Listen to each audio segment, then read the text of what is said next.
पार्वती सर्वपूज्य पार्वती पार्वती का लागिला गोर का सोना का टीका दे टंगा दे बाला रानी। कणकौर आई चैत में, केशर कुंकु हाथ में, ईसर जी होंगे साथ में, अखंड सुहाग की आस में।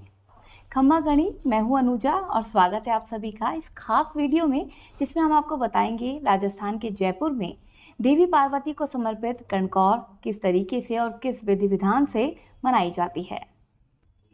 राजस्थान, वैसे तो यहाँ पर हर एक त्यौहार बहुत ही चाव से मनाया जाता है। ऐसा ही एक त्यौहार कणकौर, जो कि 18 दिनों तक लगातार चलता है और एक खास इसीलिए है क्योंकि खास तौर पर महिलाओं को समर्पित त्यौहार होता है। होली के दूसरे दिन से ही कणकौर की शुरुआत हो जाती है, जो कि पूरे 18 दिनों तक लगातार चलती है। महिलाएं कणकौर पर्व के पहले दिन की सुबह ही गाती बजाती हुई होली की राख अपने घर पर लेकर आती हैं। मिट्टी को गलाकर उससे 16 पिंडियां बनाई जाती है। साथ ही दीवार पर 16 बिंदियां कुमकुम की, 16 बिंदियां मेहंदी की और 16 ही बिंदियां काजल की प्रतिदिन लगाई जाती है। इससे पहले लोटे में घर के बाहर से जल लाकर उसमें फूल और धूप रख कर के खोले गणगौर माता खोले किवाड़ी गीत गाती हुई महिलाएं घर में प्रवेश करती हैं।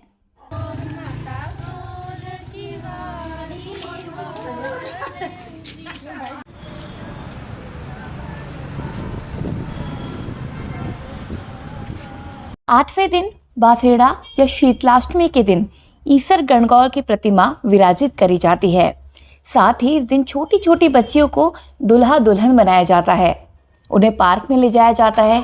महिलाएं गाती हैं, बजाती हैं, अटखेलियां करती हैं। राख की 16 पिंडियां लड़की के कुंवारेपन में की गई पूजा को दर्शाती है।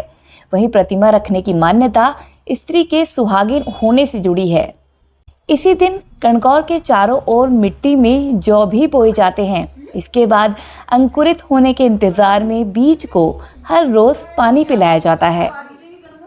कणकौर का व्रत केवल सुहागिन स्त्रियां ही नहीं करती, बल्कि कुंवारी लड़कियां मनपसंद वर की कामना करते हुए इस व्रत और पूजा को करती हैं। विवाहित महिलाएं अपने पति की दीर्घायु की कामना करती हैं। माना जाता है कि राजघरानों में रानियां और राजकुमारियां प्रतिदिन गवर की पूजा करती थी।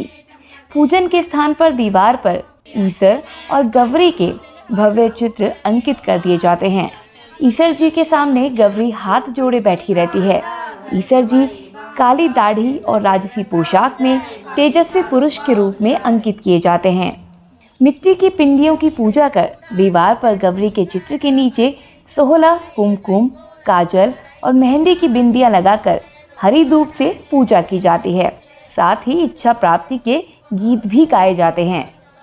शंकर और पार्वती को आदर्श दंपति माना गया है।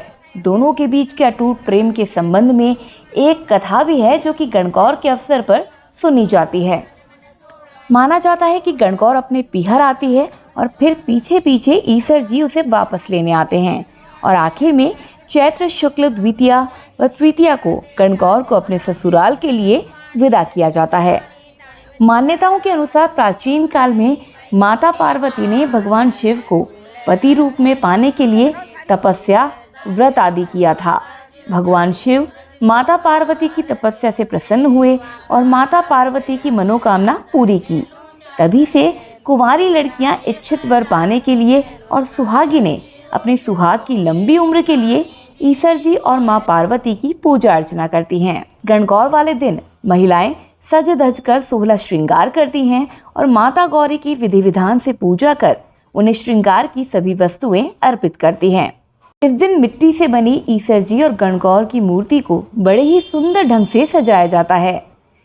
कणकौर पर विशेष रूप से आटे और मैदे के मीठे गुने बनाए जाते हैं और कणकौर माता को इसका भोग लगाया जाता है।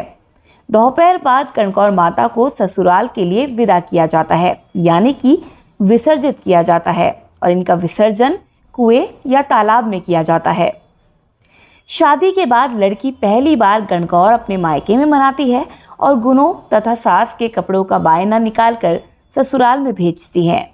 ये विवाह के प्रथम वर्ष में ही होता है। बाद में प्रतिवर्ष कणकौर लड़की अपने ससुराल में ही मनाती है। ससुराल में भी वह कणकौर का उद्यापन करती है और अपनी सास को बायना, कपड़े तथा सुहाग का सारा सामान देती है। साथ ही 16 सुहागिन स्त्रियों को भोजन करवाकर प्रत्येक को संपूर्ण श्रृंगार की वस्तुएं और दक्षिणा दी जाती हैं। गणगौर के अवसर पर माता की भव्य सवारी भी निकाली जाती है, जो कि पर्यटकों के लिए आकर्षण का केंद्र रहती है। पूज्य पार्वती पार्वती का लागिला गौर का सोना का टीका दे टंका दे बाला रानी भक्त करो केर खाटला।